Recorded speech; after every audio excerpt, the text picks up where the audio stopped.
Semeton, bertemu lagi dengan saya di konten Turah Agung Mayudi Channel.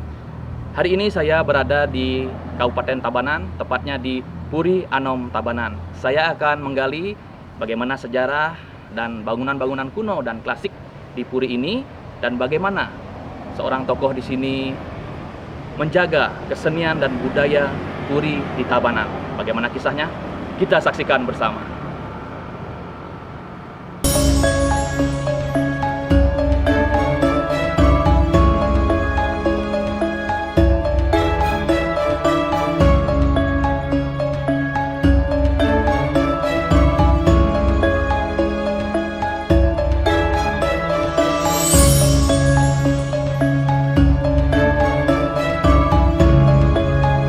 Om Swastiastu.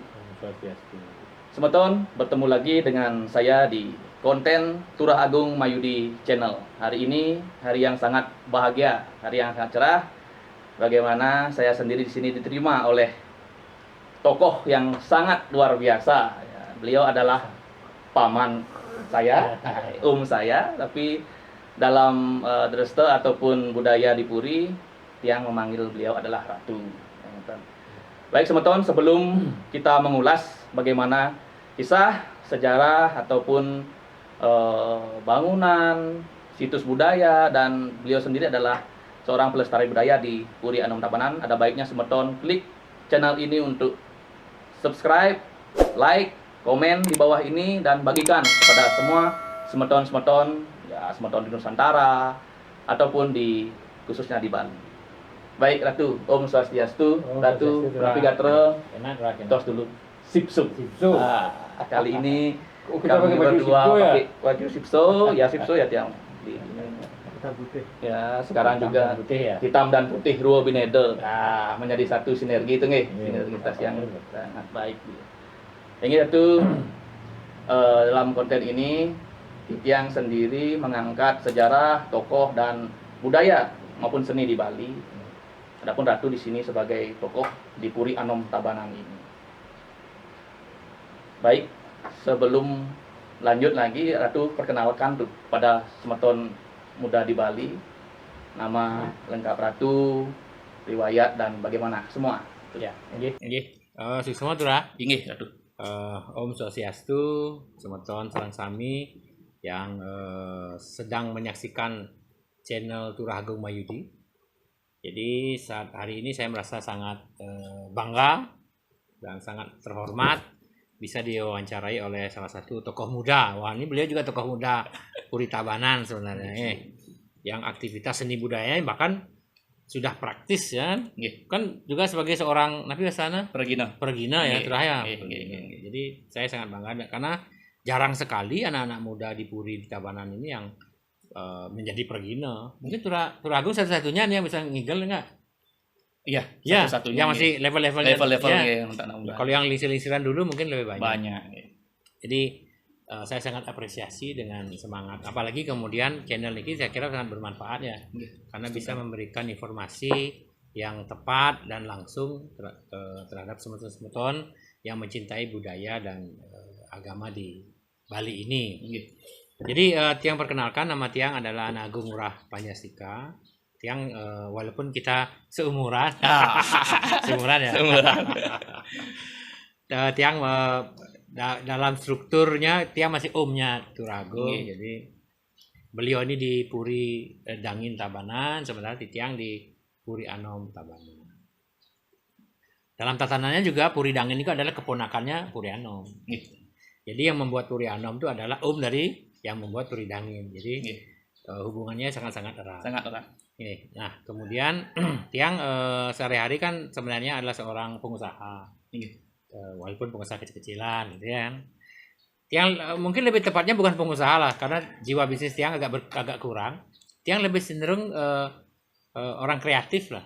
Tiang banyak membuat sesuatu yang kreatif. Salah satunya adalah arak ini. Royalty. Baik Semeton, ini adalah produk dari beliau sendiri yang punya brand ini. Bagaimana arak ini tuh diciptakan dan diolah oleh petani-petani gitu. Petani ya, betul. Dan ini memang langsung kita ngambil bahan baku langsung dari petani, sehingga menyentuh langsung kepentingan para petani. Nggih. Jadi tapi kita bicara nanti segmen Iya, terakhir ya, betul, tentang betul, arak betul. royal ini. Jadi Titiang kebetulan Tiang adalah salah satu putra di Puri Anom, dan kebetulan karena Tiang sangat mencintai seni dan budaya, dan Tiang juga ingin berbakti pada leluhur, sehingga Tiang memberanikan diri untuk mengelola puri niki gitu. Nah nyampata lah marsehe segala macam gitu. Dari hal-hal kecil nih teman membuat kegiatan-kegiatan kebudayaan. Dari hal-hal kecil nih ternyata gitu nih. Nah gini salah satu istilahnya pengalaman Tiang. Jangan kita jangan kita underestimate terhadap hal-hal kecil ternyata. Betul. Karena kadang-kadang hal-hal kecil yang kita lakukan itu bisa menimbulkan suatu dampak yang besar. Ya, kalau hal kecil ini baik, akan menjadi hal besar yang baik. Tapi kalau hal kecil yang jelek, nanti suatu saat akan menjadi hal besar yang jelek. Betul sekali. Betul sekali. Seperti kegiatan ini kan, channel niki, mungkin awalnya hanya iseng-iseng. Betul sekali. Tapi mudah-mudahan suatu saat ini bisa menjadi sesuatu yang bermanfaat untuk Turah sendiri secara pribadi dan untuk masyarakat secara umum. Astungkar. Nah, kira kira-kira. Baik, apa lagi? Meton begitulah ya. Tiang juga punya istri. Oh iya, harus perkenalkan. Masih berkenalan nih. Istri Tiang dari ada 3. Cukup satu karena keturunan Puri Tabanan memang setia-setia. Kami setia semua di bukan setiap tikungan ada. Tapi memang benar-benar intinya bertanggung jawab. Jadi istri Tiang kebetulan semeton dari Puri Kerambitan. Dan sudah Tiang punya 3 anak. 3 putra, 1 putri 2 putra. Jadi yang paling besar mungkin kedokteran. Yang kedua mau kuliah ke Surabaya, dan yang paling kecil masih SMP. Turah Anom dan Turah D yang nomor 2 dan Turah Anom paling kecil. Nah, ya itulah keluarga kecil Tiang. Kalau di Puri Anom ini ya keluarga besar. Kita lagi kira-kira Turah. Baik, sebetul begitulah perkenalan oleh beliau, seorang tokoh yang memang menginspirasi kita semua terkait inovasi beliau tentang seni dan budaya di Puri Anom Tabanan. Baik Ratu, sebelum melangkah lagi, Ratu juga tolong dong berbagi informasi terkait singkat tuh sejarah berdirinya Puri Anom Tabanan. Singkat makan. Jadi Puri Anom niki dibangun kan sebenarnya sebelum bernama Puri Anom. Puri niki bernama Puri Mas. Puri Mas niki adalah dibangun oleh I Gusti Ngurah Anom, putra Raja I Gusti Ngurah Agung. Jadi I Gusti Ngurah Agung niki adalah raja dari, saya lupa nomor urutnya yang jelas. Kemudian beliau punya putra I Gusti Ngurah Anom membangun Puri Anom, I Gusti Ngurah Madirai membangun Puri Kalera, dan I Gusti Ngurah Rai membangun Puri Penebel gitu. Cuman dalam perjalanan kemudian biasalah di Tabanan di Tabanan kita yang kalahan ya kerajaan lain gitu. Betul. Biasa saling perang saudara. Ada kemelut, kemudian Puri Mas niki pudung. Puri Mas niki pudung, sehingga akhirnya Raja ke-19 waktu itu juga memparap I Gusti Ngurah Agung. Jadi I Gusti Ngurah Agung ini merupakan nama jabatan sebenarnya. I Gusti Anglurah Agung Tabanan kan sebenarnya. I Gusti Ngurah Agung Tabanan. Kalau Titiang lihat juga di perjanjian-perjanjian antara kerajaan Tabanan Bali dengan Belanda itu yang ditulis I Gusti Ngurah Agung Tabanan. Jadi itu gelar Raja Tabanan. Zaman itu walaupun kemudian seperti bertaruh ring Puri Dangin, waktu I Gusti Ngurah Rai kan, waktu beliau menjadi raja, gelarnya I Gusti Ngurah Agung juga. I Gusti Ngurah Agung Tabanan. Jadi I Gusti Ngurah Agung Raja ke-19 itu kemudian mempunyai putra. Karena di Puri Mas ini kosong, putra beliau bernama I Gusti Ngurah Gede Banjar. Kemudian diperintahkan untuk masuk lagi ke Puri Mas. Nah, dari situ, cuman kemudian nama Puri Masnya nggak dipakai lagi. Nggih, nggih, nggih. Mungkin karena ya karena Byuto Dumon kan gitu ya. Iya. Tapi lebih dikenal kemudian Puri ini disebut sebagai Puri Anom. Puri Anom. Satu mungkin karena beliau saudara muda dari Raja Ide Petereng Luhur, Nggih. ya kan? Atau mungkin Anom artinya juga baru Kan? Ataupun putra kan bisa jadi. ya bisa putra. Atau kemungkinan bahwa purinya I Gusti Ngurah Anom ini, karena dulu kan yang membangun Puri Mas itu I Gusti Ngurah Anom. Nggih. Karena keterkaitan semua puri-puri Iya. Tabanan iki memang terjalin tuh nggih. Terjalin. Nggih, Gitu. sama. Jadi itulah menyebutkan ini disebut sebagai Puri Anom. Puri Anom. Nah, Puri Anom ini kalau kita membaca babat Tabanan itu Astakosala-kosalanya kebetulan masih utuh. Masih utuh nih. Kalau Puri Dangin, Puri Majotan, Puri Denpasar kan sudah dihancurkan Belanda. Nggih, benar sekali. Jadi Astakosala-kosalanya udah hilang. Nggih. Ya karena sejarah kan gitu. Nggih, sejarah betul. Nah, perjalanan. beruntung di sini tidak ikut dihancurkan Ya. sehingga tatanannya masih ada. Iya. Nah, tatanan Puri Tabanan itu yang tercatat dalam sejarah Tabanan adalah yang pertama adalah Ancak Saji. Ancak Saji. Ancak Saji niko ditandai dengan dua gerbang apit surang. Apit Surang. Yang satu menghadap ke utara untuk upacara Dewayatnya, yang satu menghadap ke samping untuk upacara Pitrayatnya. Pitrayatnya. Nggih. Manusayatnya dan Dewayatnya ke depan, sebenarnya Pitrayatnya ke samping. Apit Surang niku sekali Gapura. Gapura itu ya, yang zaman Gapura. sekarang lebih dikenal Nah, masyarakat. kemudian setelah Apit Surang, setelah Ancak Saji, ada bagian kedua adalah namanya Balik Kembar. Jadi masuk Kori Agung dulu, masuk kemudian ke area kedua yang bernama Balik Kembar.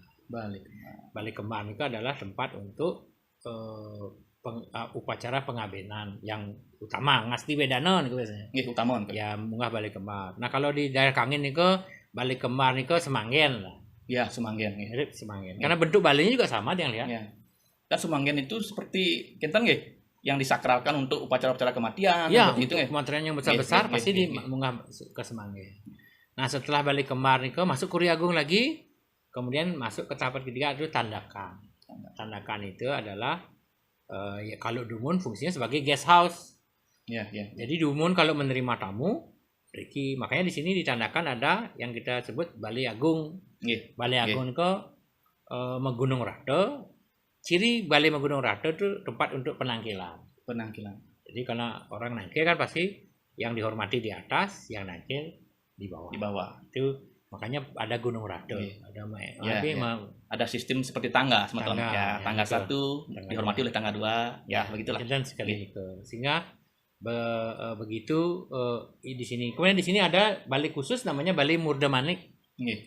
Balai Murdamanik ini hanya ada di Puri. Gitu. Jadi di tempat-tempat lain tidak ada. Karena di Pura kadang-kadang ada Balai Murdamanik. Fungsinya adalah kalau ada acara munggah Balai Kembar, pengabenan, maka para mekel itu dilinggikan di Balai Murdamanik ini. Yang munggah ke Balai Kembar hanya biasanya yang kelahiran di Puri setempat saja. Atau sani Prami. Sani mekel, penawing di Balai Murdamanik. Itu kira-kira. Nah, setelah Petandakan ini baru masuk ke Saren Agung. Nah, Saren Agung itu kalau kita lihat Saren itu berasal kata sare. Sebenarnya Saren Agung itu tempat tidur. Pesarian untuk beliau yang paling tua. Kalau purinya itu puri raja ya raja yang tidur di Saren Agung. Kalau puri ini ke puri adik raja ya penglingsir yang tidur di Saren Agung. Di Saren Agung kan ada namanya Balai Singosari. Nah, di sana tempat penglingsir tidur. Singosari seperti nama di karena Jawa gitu. Karena Ide Betara Ari Kenceng, Raja Tabanan yang pertama itu adalah terah dari Singosari. Itu karena beliau adalah putra Aditya Warman yang menjadi raja di Pagaruyung di Sumatera dan cucu dari Adwaya Brahman, Mahamentri Ihino, Raja Singosari terakhir. Gitu. Beliau juga Adwaya Brahman itu ternyata adalah adiknya Kertanegara, Raja Singosari terakhir. Karena Kertanegara tidak punya anak cowok, adiknya lah yang menjabat Maha Menteri Ihino, karena Maha Menteri Ihino itu sama dengan putra mahkota yang akan menggantikan raja gitu. Iya, Itu iya. itu sebenarnya kenapa di Tabanan itu ada Balai Singosari. Singosari, ya, ya. Makanya saya selalu memakai Tabanan itu harusnya memakai lambang singa, Singa. bersayap. Karena ada filosofi di balik. Ada filosofi. Jangan disamakan dengan singa Ambararaja di Buleleng. Iya, iya, iya. Ya. Justru singa Ambararaja itu belakangan. Belakangan. Itu kerajaan Buleleng baru ada tahun 1700. Iya. Kerajaan Tabanan itu tahun 1343. Luar biasa. Ya kan? Iya, iya. Makanya Puri Agung Tabanan dulu disebut sebagai Puri Agung Singasana Singosano. Tabanan. Ya kan? Singasana itu berasal kata singa dan asana. Singo Artinya dan singa, asano. ya singa yang sedang duduk. Oh iya, asana kan sikap tuh, Sikap. sikap duduk. Nah, Atau sikap sebagai seorang seperti singa. Singa. Raja hutan. iya, aja hutan. Pemimpin lah. Pemimpin. Sehingga keturunan Puri Tabanan harus bersikap sebagai seorang ksatria seperti singa. Seperti singa. Asananya tuh seperti singa dan dados yang di luar konteks itu. Iya. Harus berani, setia, jujur, bertanggung jawab. Iya. Nika adalah sifat-sifat utama dari seorang ksatria. Ada etika-etika yang mengikat semua itu. Ya, menang dan kalah itu kan urusan belakang. Yang penting Ya. berani. Yang penting adalah berani dan Bertanggung jawab. Seperti Betaran Tura, Ida Betara Ngurah Rai Perang. Beliau kalau ngitung sudah pasti kalah. Betul, betul, betul, betul. Tapi beliau demi harga diri, beliau rela mati. Ya. Beliau rela kehilangan istananya, kehilangan Betul sekali. jabatannya, Iya. kehilangan nyawanya. Nyawa. Demi apa? Kehormatan. Kehormatan. Ya. Kalau beliau mau nyugro sama Belanda, tetap beliau jadi raja. Betul sekali. Betul. Iya kan? Betul sekali, betul. Nah, sekali. filosofi begitu tuh jangan sampai hilang. Mungkin zaman sekarang di mana sifat dunia ini bersifat oportunis, Ya. hal itu dia nggak bodoh. Iya, Iya kan? Iya, iya, iya. Setia, jujur itu sebuah hal yang Iya, bodoh. iya, iya. Tapi buat kita sebagai ware-ware Pratisentana Puri Tabanan, Raja Tabanan harus pegang teguh. Iya, iya, iya. Ya, lebih baik mati berkalang tanah daripada hidup terjajah, kan begitu. Iya, itu dan sebuah itu keputusan ya. Itu keputusan. Seorang ksatria. Iya, zaman itu. ya. Kalah menang itu Iya. semua wajar. Mike Tyson aja pada saat nggak pernah kalah, suatu saat dia kalah. Jadi kalah dan menang adalah wajar. Wajar. Tapi prinsip kebenaran, prinsip kesetiaan, prinsip kesatria tidak boleh hilang. Wah, luar biasa. Kita ngobrol dulu, Semeton. Baik, Semeton, begitu banyak dan begitu padat informasi yang diberikan terkait sejarah. Itu singkat tapi padat sekali yang diberikan oleh Ratu Niki, anak Agung Ngurah Panji Astika atau dikenal dengan Turah Panji. Jadi begini, Semeton, saya akhirnya sedikit merangkum bahwasannya adanya Puri Anom Tabanan ini dengan nilai budaya klasik dan nilai-nilai sejarahnya itu, kita sangat bersyukur sekali Tabanan. Ya. Karena kenapa? Masih ada puri yang harus kita ingat, Ya. histori Ya. kan. Kalau semua dihancurkan kan tidak ada situs. Situs Gitu ya. Apa yang kita ungkap? Iya, betul. Lalu pernah yang tuh di Puri Satrio, Ya. Cok Ratmadi ini mengatakan bahwa nak sing ada tamu yang ulu-ulu terjadi dalam arti liu nak ngidang ngai puri baru-baru megah-megah nak sing kitu sing puri kok begini. Saya lihat foto-foto zaman Belanda itu ya tanah pol-polan, Ya. bata yang merah kan genten tuh. Iya, betul. Jadi sekarang kan semua orang boleh mengaku rumahnya Puri, Iya. tapi aste kosala-kosalinya Iya, belum tentu. betul. Ada aste kosala kesali, jadi ada tatanan-tatanan tertentu. Nah, jadi sebenarnya kan Puri itu bisa dilihat dari satu sejarah. Iya. Contoh Turah kan, walaupun Turah di Puri Dangin sudah tidak ada tatanan aste kosala-kosali, tapi sejarahnya ada. Sejarahnya ada, betul. Sejarahnya ada. Dan kan? Ya. Kemudian dari sejarahnya harus ada, kemudian dari fisiknya harus juga ada. Artinya itu yang kebetulan fisiknya masih ada. Masih ada. Jadi bersyukurlah. Bersyukur. Dan Puri niki juga Turah ya. Nggih. Turah tahu nggak waktu pulang dari Selong, Betaran Turah Nggih. yang waktu kan dibuang ke Lombok. Lombok. Itu yang menyebut Betaran yang di Puri Anom. Sehingga pada saat datang ke Tabanan semua tinggal di sini. Ini. Semua tinggal di Puri. Itu udah ada catatan. Iya. Itu tahun 19 kalau nggak salah 1910 Ya, ya. kembali lagi itu atas permintaan dari Betara di Purian kepada Belanda supaya saudara-saudaranya dikembalikan ke Tabanan. Itu. Iya. Ini kan dia catatannya ada. Ya, ya, Kalau ya. mau baca dia kasih. Nanti kita bahas lagi tuh nih. Oh, Ya, gitu. terkait itu lebih spesial lagi. Jadi gitulah kira-kira nih. Nah, seperti tadi dikatakan tadi, Puri ini mungkin tidak mewah ya. Iya. Puri Tabanan ini kita bisa lihat juga di foto-foto bahwa Puri Agung Singasana pun sederhana sekali. Tapi kesederhanaan itulah yang membuat nuans ininya itu menjadi taksunya itu Taksu, menjadi ya. luar biasa. Ada soul di dalam, ada soul. jiwa. Nih, ada soul karena kita di Tabanan itu dikenal tidak berani merubah tatanan yang lama. Betul sekali, betul Nih, sekali. Kalau Turah lihat, Teang kebetulan pernah tim studi Majapahit ke sini. Dia mengatakan bahwa bangunan-bangunan yang di sini itu hampir mirip dengan relief-relief yang ada di candi-candi di Jawa. Ya, ya, benar. Ya kan? Jadi kori begini sederhana itu memang begitu. Kori-kori zaman dahulu. Iya, iya. Kalau di daerah Kangin kan mereka kreatif ya, kemudian berkembang ukirannya, Ya, bentuknya ya, ya, berkembang. ya. Tapi di Tabanan ini dari tahun 1343 sampai sekarang tidak berubah. Iya, iya. Itu teguhnya leluhur kita di Tabanan Prinsipnya, ya. memegang Asteko Astagfirullah. Saleko. Iya. Tidak berani beliau Iya, merubah. iya, iya. Walaupun terkenal dahulu tuh kerajaan Tabanan adalah kerajaan yang paling makmur. Nggak pernah kelaparan, beras banyak. Beras banyak, iya. Tapi hidupnya tetap sederhana. Penampilannya sederhana, korinya sederhana, bangunan sederhana. Lihat ukirannya sederhana. Tapi soulnya, soulnya, ya, taksunya pancaran gitu. sehingga sering awalnya dulu kan tiang kan sering main kemana-mana nih. Rumah-rumah orang tuh mewah-mewah sekali. Jadi tiang nggak pernah ada percaya diri dengan rumah sendiri. Betul.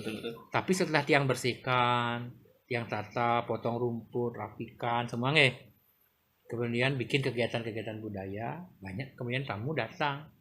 Dan mereka mengatakan, ini yang saya cari. Iya. Itu yang mereka bilang. Saya kadang-kadang nggak percaya, masa sih?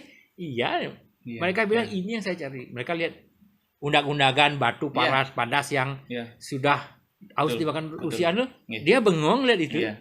Dan bengong lihat prado-prado yang makanya. Iya, makanya. Ya betul, Semeton. Nanti dalam segmen terakhir saya akan keliling nanti, merekam semuanya dari awal sampai akhir apa namanya nanti kan beliau yang menginformasikan. Lah kira-kira ini kok sehingga itu yang membuat yang kemudian merasa sudahlah saya akan jaga Puri ini apa adanya.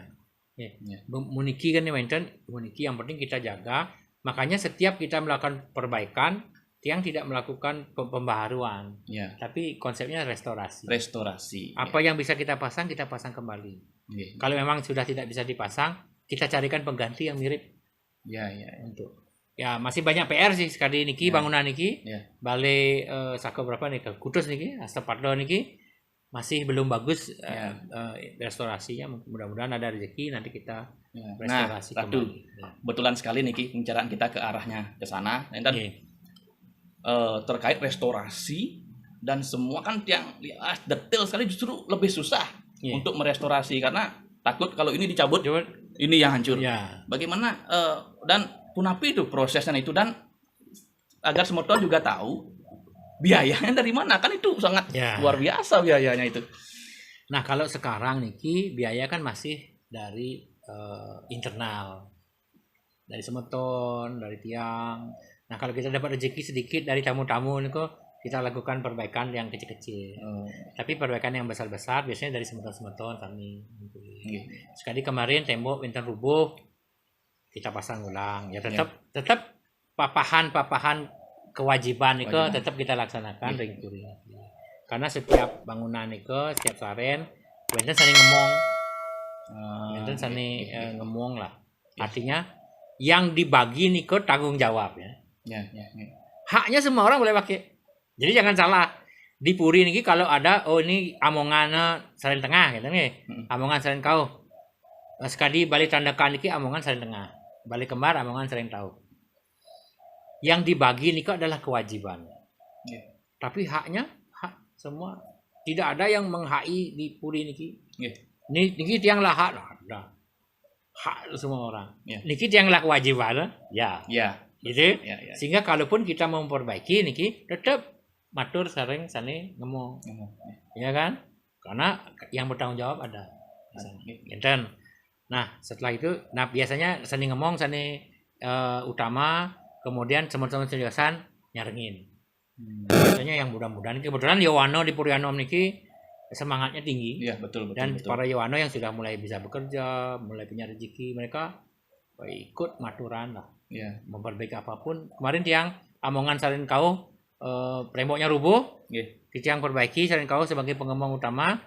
Sementara yang tiosan, yang muda-muda sering kangin, sering tengah kami sering maturan.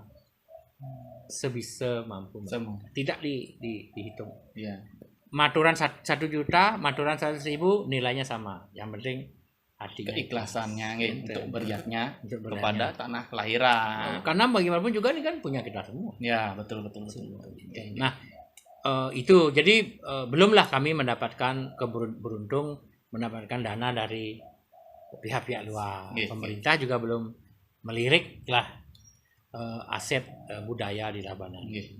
Kita sering mengundang pemerintah untuk datang. Kalau kita ada tamu, kita undang. Kadang-kadang kita bikin kegiatan, kita undang.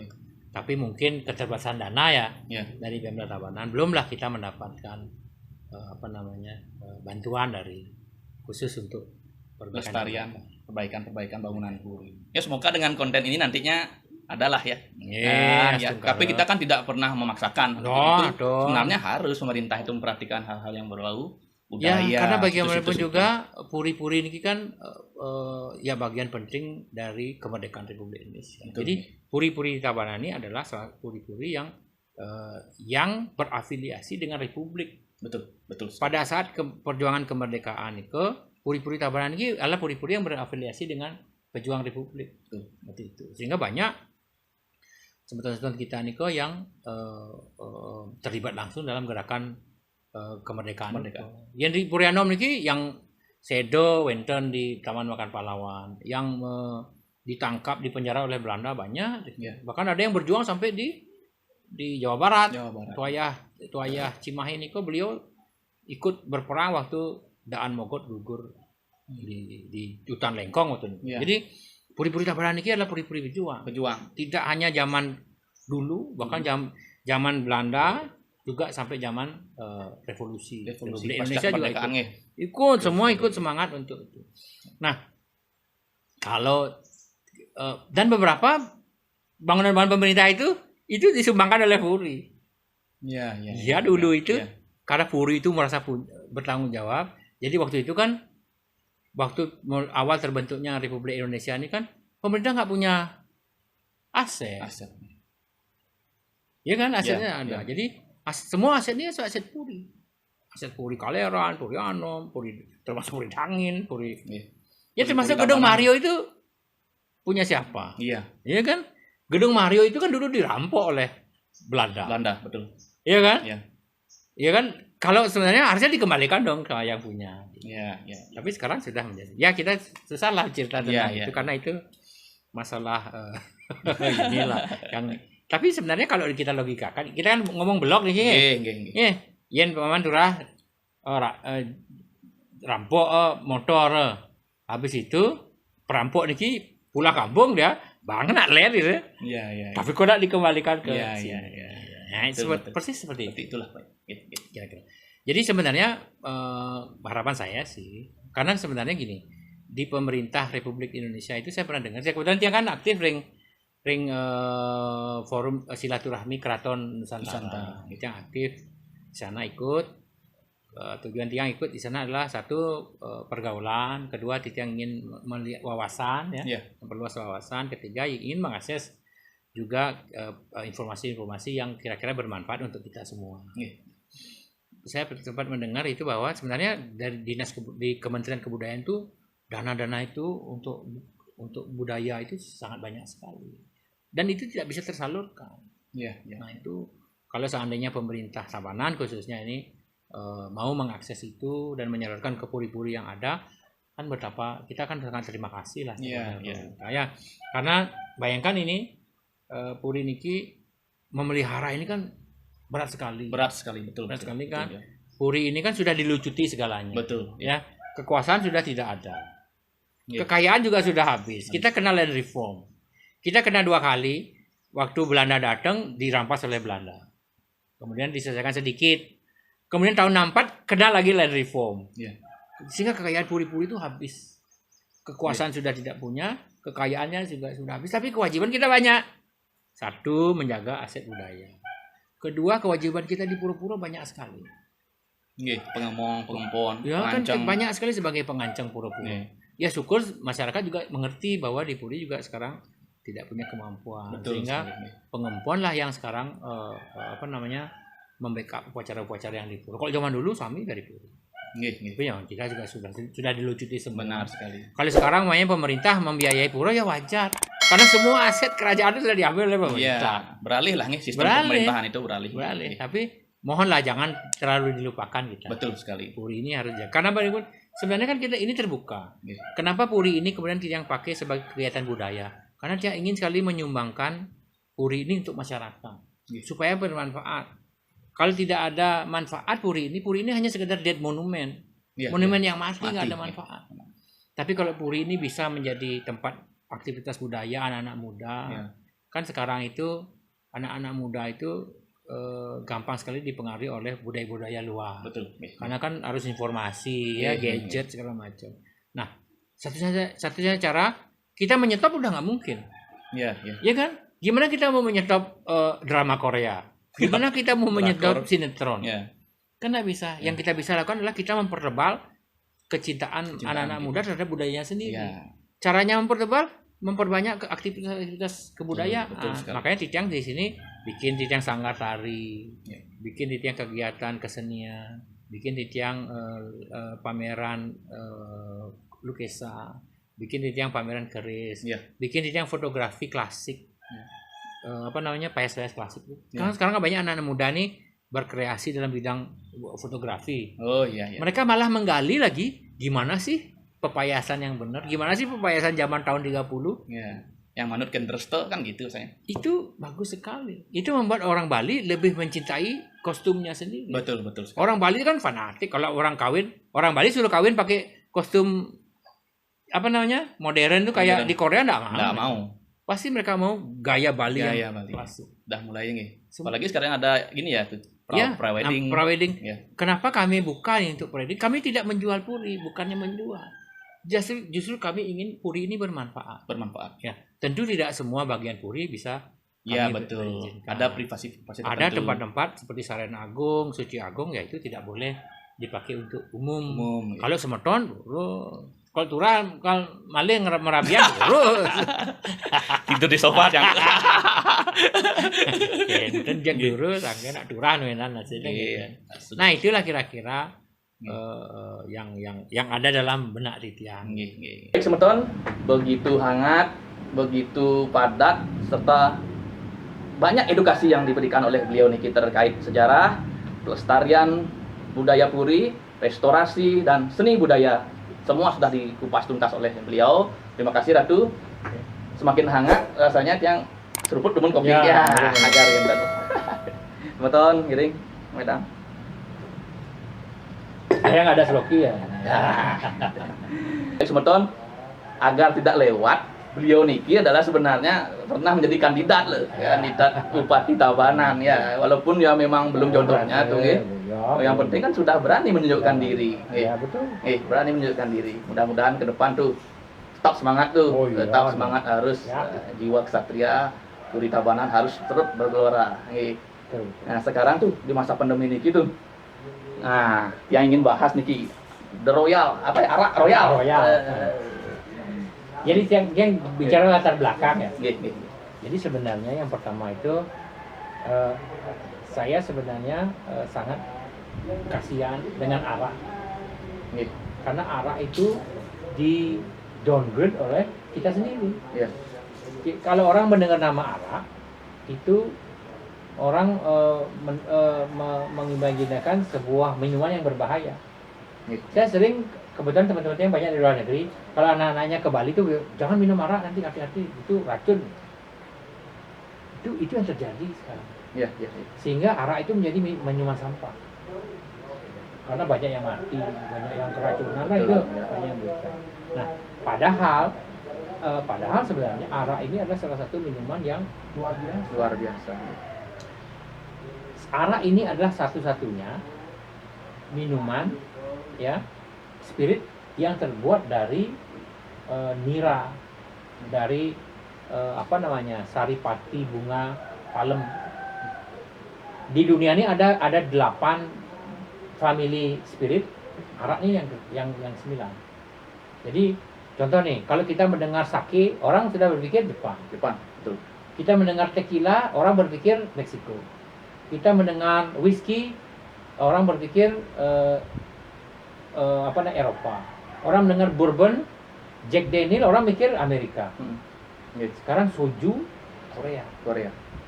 Kita punya arak Sebagai brand lokal. sebagai brand, harusnya ini menjadi signature-nya. Orang kalau dengar arak, oh itu Bali atau Indonesia. Iya. Nah, kalau kita menghargai produk itu, dia jadi mahal. Betul sekali. Contoh kemasannya tidak boleh sembarangan. Ya, luar biasa. Itu yang lihat, dia tidak mau kayak Iya. plastik.